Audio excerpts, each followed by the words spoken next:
coffee and I'm ready to walk around the city a little bit with my brother. It's good to see you, man. Good to see you, man. God, it's been like so many years, I feel like, since I've been to DC and just this area. You know, it's kind of surreal.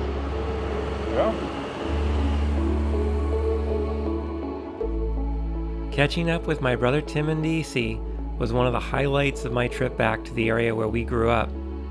He's an artist in the city, capturing the feelings and mood of a nation and society on edge after years of division and hate. The details in his work speak to humanity's darkness and a call to action for those who want to live in a more tolerant and just world.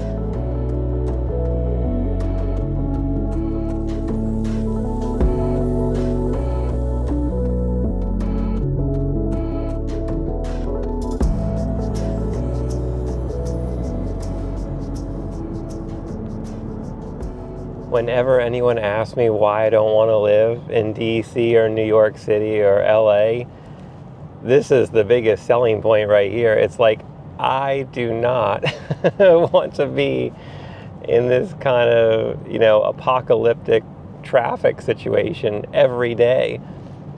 And this is a weekend early in the morning, not even a rush hour.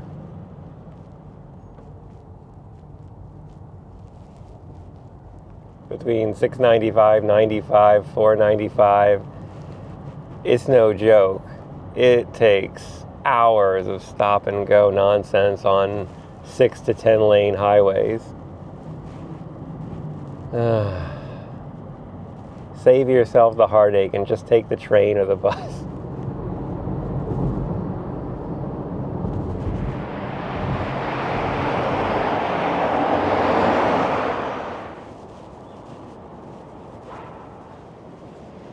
A lot of security here, but that is because of where I am.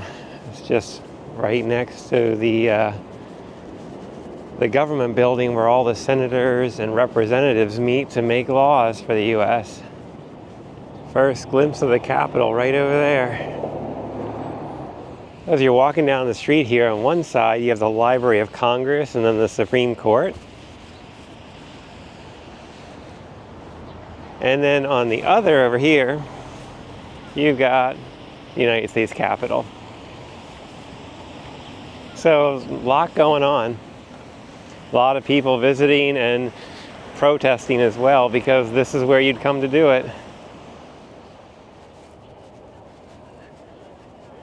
Well, now I just have to start looking for my brother because this area is pretty big, but I'm sure I'll be able to spot him. I know he comes over here and does artwork.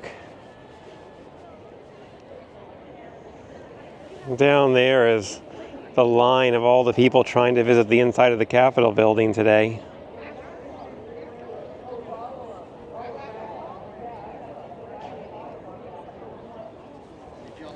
You know, I've never been inside, but I don't really have any interest.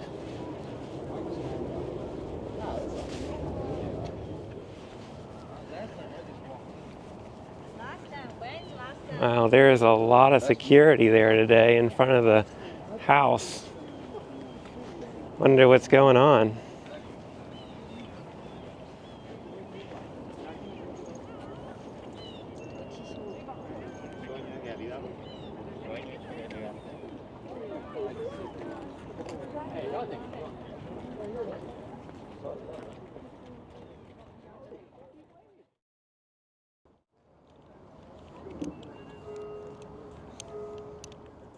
So how long have you been working on this piece?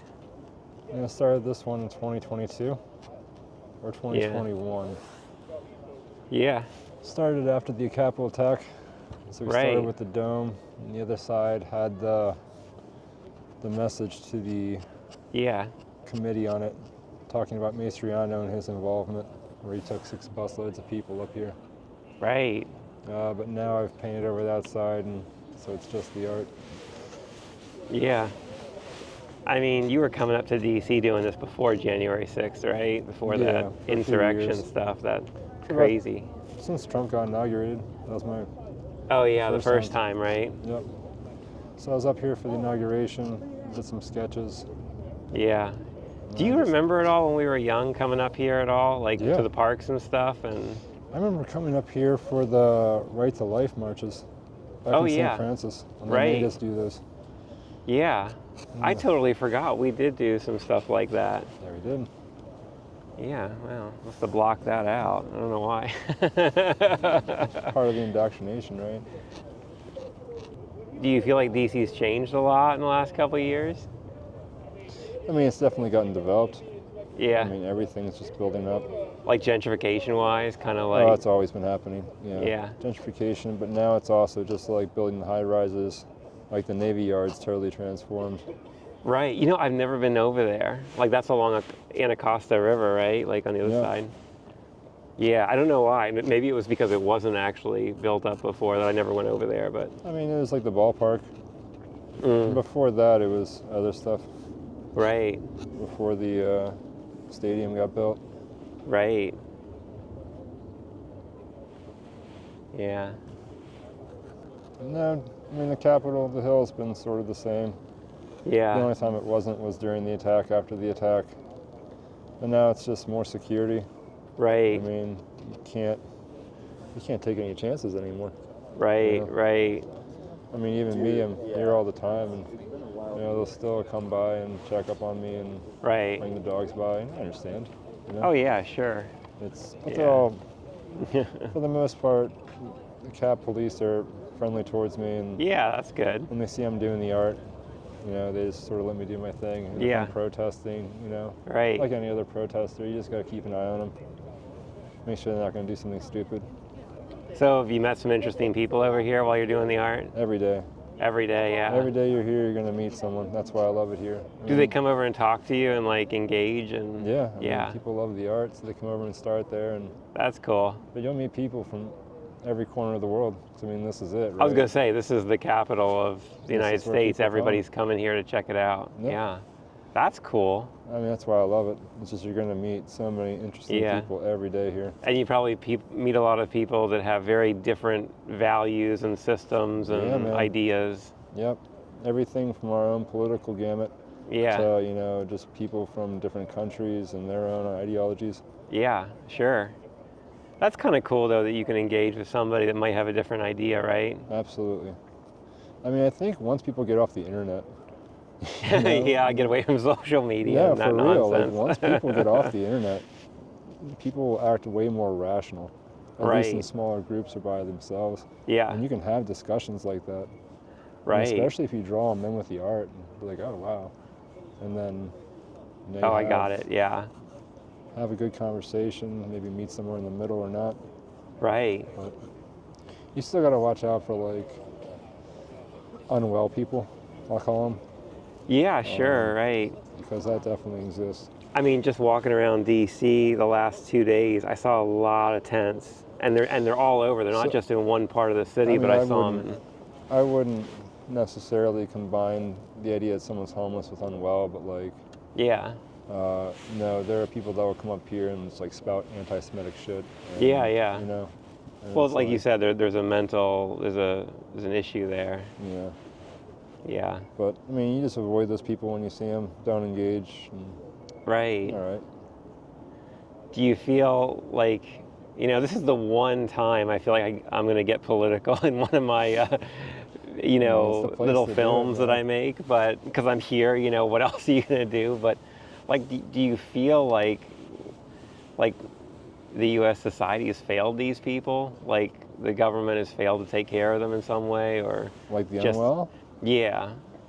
Or just like, you know, that's a loaded question though. That's a lot to I mean, I think that's a very complex issue. Right. And I mean, the government, you know, can only do so much. Right. And again, that goes back to like local governments. Yeah, sure. It's not just the federal government, but it's like all these, you know, lower representatives. It's also just the sheer amount of information people can get their hands on. Right. If you have if you're not practiced in discretion of ideas, right? If you're not practiced in critical thinking, you'll believe a bunch of insane shit, and then you're up here spouting this insane shit. Right. Yeah, so, no doubt. Mean, it's definitely parts of that. I think it's just too complex to point to one thing and be like, oh, it's this thing's fault or whatever. Right. No. There's not a smoking gun out there. It's a system. It's a wider problem. Oh yeah. I mean, I was just thinking again. I'm here, and I'm not a jingoistic flag waver or anything like that, but I did start thinking, like, to myself, like, what is the point? Because I know some people that don't believe in government, right? Like, they don't believe any government should exist. They're very much anarchy, whatever. Yeah, but that would be neo-capitalist ideas, just about the supreme rule over the rest of us. But I mean. Without what do you think government exists for then? Because that's what I would ask them. It's supposed to exist to help make everyone's life a little bit better, right? Yeah, right. To provide opportunities for people in a structured way. Sure. We can all sort of coexist within our different ideologies, belief systems, etc. Yeah. Pure anarchy, from my own perspective, wouldn't lead to the outcome that utopians wanted to. Right, sure. There will always be people that are just right, trying to dominate. How beautiful. Yeah. Thank you. That are trying to dominate their neighbors or whatever else. Yeah. Like you would go back to warlords, you would go back to, you know what I mean? Right. Yeah. And so while definitely we're not perfect, that's so nice. Thank you. You got fans. That's pretty cool. Yeah. Well, the seeds get it for free, man. They can always look over the shoulder, and I'll tell them what I can tell them about the process. Yeah. You were telling me before that, and I agree with you. I think, and this isn't strictly, again, just a U.S. thing. I mean, it could be anywhere in the world, but I think a lot of people don't understand how government functions or operates. Mm-hmm. And it's not that they're, well, I'm trying to think of a nice way of saying it, because they're not just dumb. They just don't know because they've never been told, or because, the education system has failed them. Yeah. It's the nicest way, I guess you can say it. But like we were talking about, people don't even realize how, a bill is, signed into law, right? Yeah, well, it's civics, right? That's the problem with civics, right? We've lost sort of this teaching of civics to younger people. And Right, or how the law applies, across the board between, I think a lot of people don't even realize that we have three branches of government that are supposed to be co-equal, right? Yeah. Yep. And I think we see that more today with a certain someone that's occupying a certain house in the city. Yeah, man. It seems like... I was calling it the greenhouse for some reason yesterday, but I don't know, I was having a moment and I was like, it's a greenhouse. And then somebody said, no, that's the White House. I'm like, oh yeah, that's right. Oh, yeah. The greenhouse. Yeah, greenhouses are nice. You got plants in there. Yeah, man. But yeah, it's and again, I'm a pretty equal opportunity. Well, no, how do I want to say this? My morals and values don't necessarily correlate around a particular party or system. It really is just about this, right? My whole entire ethical code has been very basic, and that is, as long as you're not doing anything to hurt anyone, I don't care. You can identify with whatever you want, you can say whatever you want, as long as you're not actively harming someone. That's the bridge where it's like, okay, if you're doing something bad to someone, then you're wrong. Yeah, I agree with that. And I know that's a very simplistic way of thinking about it, but that's the only way I can really boil it down for people that are like, because people are like, oh, are you Democrat or Republican here in the U.S. because we have two parties, right? Mm-hmm. Basically. And it's like, well, what if I hate them both for different reasons? Critical thinking says, I'm not supposed to follow one team or the other. Right. But I think a lot of people have kind of taken it that way. And again, not just in the U.S., everywhere in the world, but it's like you have a team, and I think what we're seeing now, though, is more and more people are starting to get away from that idea. I was just at a meeting last night, and it's blue.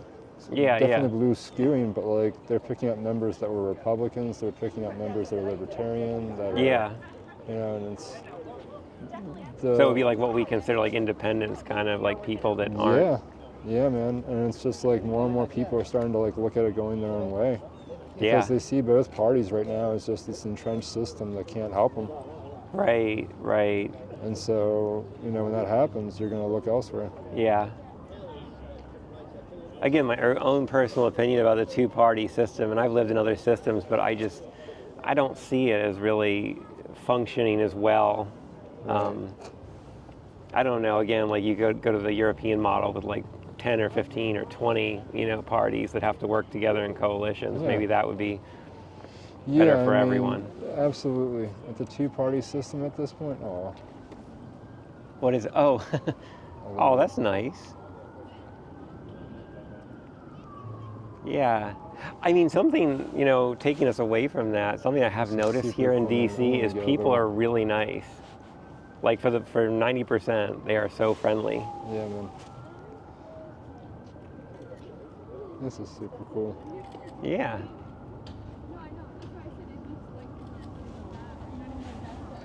See, it's stuff like that, and I'm just like, humanity's all right, you know? Yeah, it really is. It really is. Glass is half full, kind of. Yeah, man. Yeah. They're showing them all the toys. That's so cool. You know, why not? Absolutely, man. Oh. I guess that's what maybe the security was here for, was just to make way to have a little moment for a family that was visiting. Yeah, man. And they're playing with the dog, too. I love that. I love that. Yeah.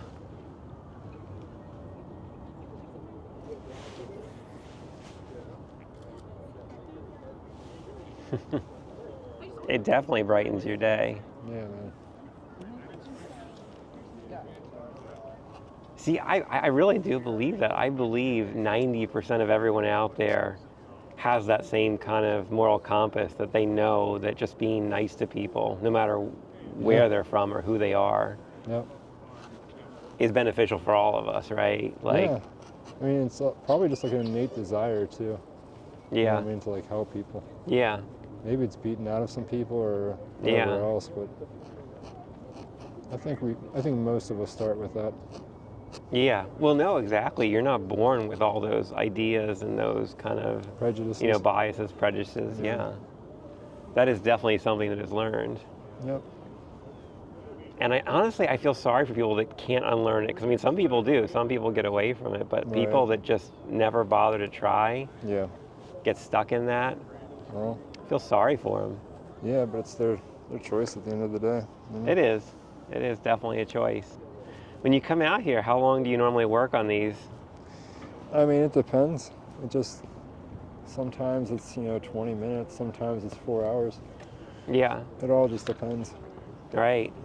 Today's been like an hour or so. Yeah. I need to get a better chair. Oh. Hey.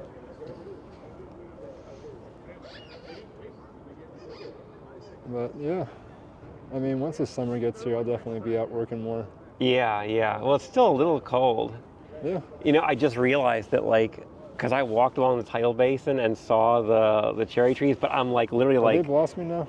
They're this close, and I have to leave in a couple of days, and I'm like, oh my God, I am literally going to miss it by like 1 or 2 days maybe, but Or are they blossoming like at all, or not just not peak? They are. They've like you can see that like hint of like pink, kind of like that shadow of pink everywhere. So they're definitely, I think somebody said they're stage 4, and I guess there are 6 stages.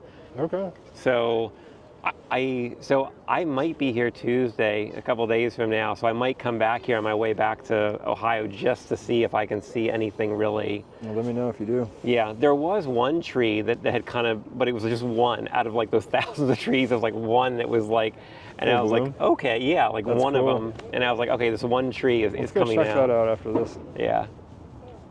Nah, that's cool. This is so great. Yeah.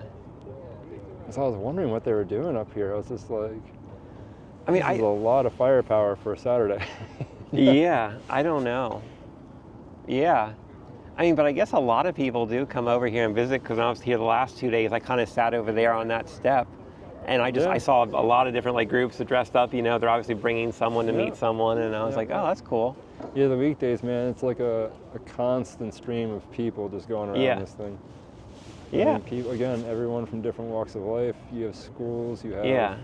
I mean, truthfully, that's the way it should be, right? I mean, this is really the people's, building. I mean, that's why I come here, is because this is sort of like, it was the center of the world, right? Like, Sure.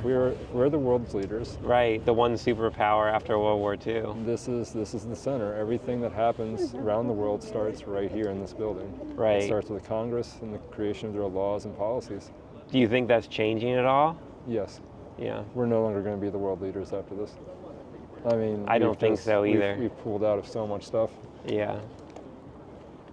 The best explanation I saw for it is that, like, it was a pie, and we were paying like the lion's share, like, to maintain it, but we were also getting like the lion's share of that pie.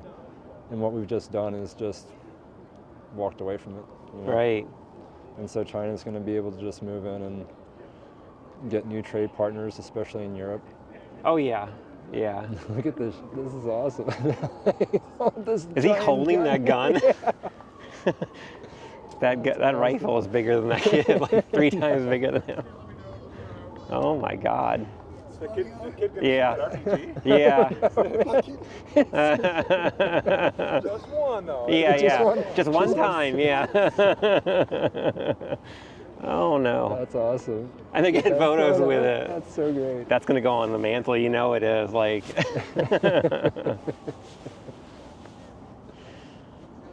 Oh man. It's gonna be the Christmas card. This is why I love it here, man. Stuff like this. Yeah. Oh. So awesome. Christmas card. Yeah. Do you work in other areas though? Because I noticed like the Supreme Court is over there, Library of Congress. It just depends what was happening during the course of history. Like when Supreme Court does their stuff, I'm over there. If the Senate is having like a major vote, you can go sit outside these places. And this is where they sort of close it up to when they have votes. Right, right. And so you can sit here and you can like watch the Congress people walk out afterwards beforehand walking in. Oh, sure, yeah. So they actually walk up these stairs inside? Yeah, so like their office buildings are the ones around here. Yeah. And that's like where they'll go and like work. Right, and then they come over here and do this once ceremonial kind of. Once the votes, like once you watch like the C-SPAN like voting. Yeah. That's when they're walking over here, they're walking in the building, they close it off. Right. They have their vote and they walk out and open it back up. And just a little of that Civics 101, it starts in the House and then it goes to the Senate and then goes back to the House and then the President. So I'm pretty sure that a bill could be written in either chamber. But I'm not sure entirely. But yeah, usually it starts in the House, the bill gets written, it gets sent to the Senate for their thing, like they approve it. They change it, And then it'll get sent back to the House. Well, you have to get passed again, and then it goes to the President. Yeah. And the President could actually veto it, right? And he could veto it, and then they could override the veto with 2/3 majority. Right. And is that in the Senate or the House? I think it's in the House. Okay, yeah. I mean, the House is the bigger group of people, right? Like the Senate's a smaller group. Yeah. So the Senate is the 100, and then the House is the 400, whatever. Right.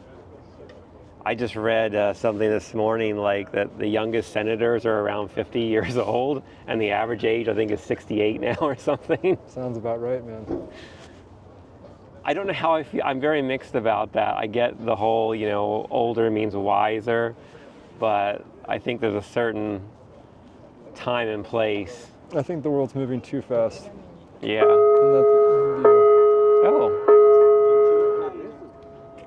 Showing him how to like breach the door. I literally just thought, oh, maybe that's that girl playing with something on that big armored vehicle over there. She pressed the wrong thing. The President's Capitol Police Audible Emergency Notification System. I repeat, this is a test of the U.S. Capitol Police Audible Emergency Notification System. Oh, wow. That is loud. That is... I've never heard it. Hey, they need security. They got to have an alarm that goes off. Man. I love this. I love what the kid is. Yeah. I mean, I think it's kind of funny, too. I noticed the last couple of days I've walked right through here next to the building. I don't pass the ropes or anything, but a lot of people don't walk right up. Do you think they don't know that they can get that close, or? What do you mean? Or maybe they're nervous to go up right to the building? Like when this is like summer and stuff. This is a test of the U.S. Capitol Police Audible Emergency Notification System. I repeat, this is a test of the U.S. Capitol Police Audible Emergency Notification System. I've never heard this before. That is amazing. Like the whole city can probably hear that. It's so loud. But my question too is, when would that be like an SOS? Well, like it would be on a January 6th. Like what event would make them use that to literally like the whole city? I don't think it's the whole city. I do want to record this. Hold on.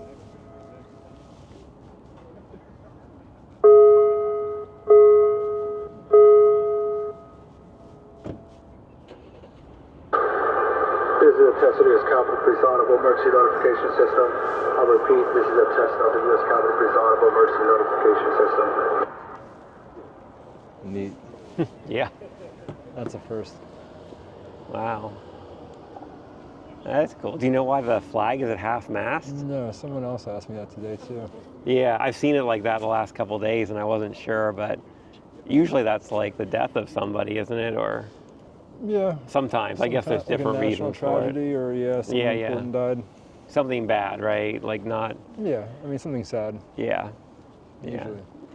And what is it if the flag's upside down? It means distress. Under attack, or distress, yeah. I saw some of the national parks were doing that. Yeah, man. I don't blame them. They were firing all their staff. They were literally closing down. Yeah. That's terrifying.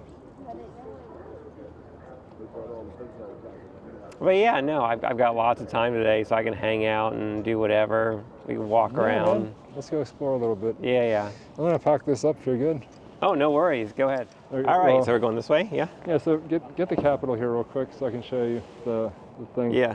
And so the press, whenever they do their stuff on the house side, see like any photo or video of the outside of the house? Yeah. This is it. And so like each sort of place has its corresponding thing, like Fox, NBC, CNN, and they can go there and they can plug in and they'll set up their cameras here and they're getting their shots this way. Oh, wow. So literally this is where the press stands, right here. Yeah, anytime you're watching someone like sit outside the Capitol or it's like live footage outside the Capitol, that's it. And so they'll set up here. Oh, that's cool. This over here is where you'll have, like when people come out and speak, and you see like, one of the House members in like a photo. Yeah. This is where it's at here. Oh, it's right over there. Yeah, oh, that's I'm cool. not sure. Oh, it's because of that little roof thing right there. Yeah, I don't think we can get to it right now. I've never really had a serious problem in terms of like. Well, they don't bother you, right? Yeah, I mean, as long as you're cool. Yeah. I mean, sometimes I'll heckle. Yeah. Well, they probably deserved it, right? I mean, again, it's their First Amendment right to do so. Right. Yeah, that's right. Freedom of speech, right? Freedom to heckle. Absolutely right. Yeah, man. And if you want to see a really good sunset today, we'll come back up this way. Oh, where does it set? I guess it sets. So it sets up over this way. Oh, okay. If you go to the Senate side. Right. Yeah, man. There are a lot of people here. Yeah, I mean, that's why I come up early. I try to avoid the crowds. Right. And again, this is a Saturday, so there's tons of people. But like weekdays, it's less people. Right. It's a lot of field trips. Yeah, sure. A lot of field trips. Right. A lot of kids and and then they have those buses with adults coming from wherever. Yeah. Oh yeah, so many groups, man. So many different groups. Such a fascinating place. Yeah. And the nice thing is the walk down is easy. Yeah. Because you're on top of the hill. I didn't even think about that. That's right. You're walking up here when you have to come. If you get a chance, you come to this tree here. See this little one? That nothing's on it? Yeah. This turns like the most vibrant orange in the fall. Oh, this one? No, it's like that little one. See the little one in there? Oh.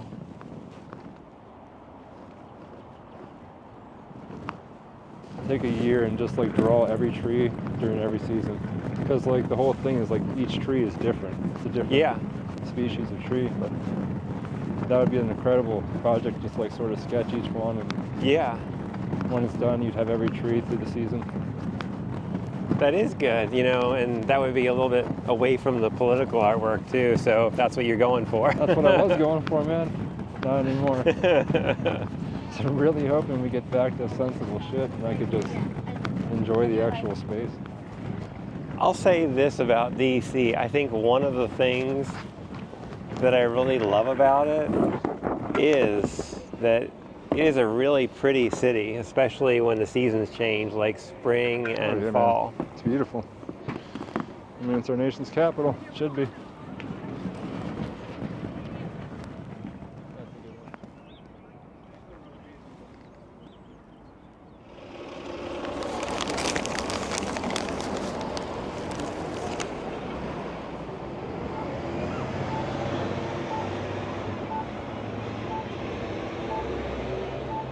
Oh, you haven't been over the Smithsonian or the Air and Space since they upgraded it? Yep.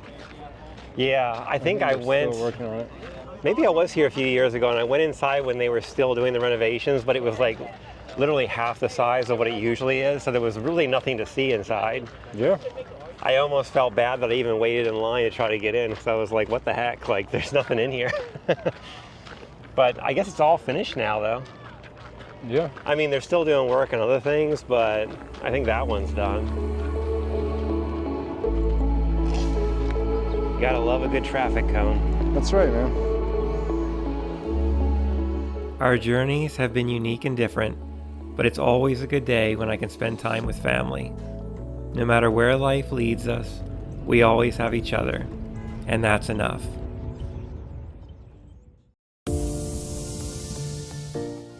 Thanks for joining me today. Life's a journey meant to be shared. Remember to always travel with an open heart and an open mind. Enjoy the ride and keep your eyes on the horizon for the next adventure. I'll see you out there.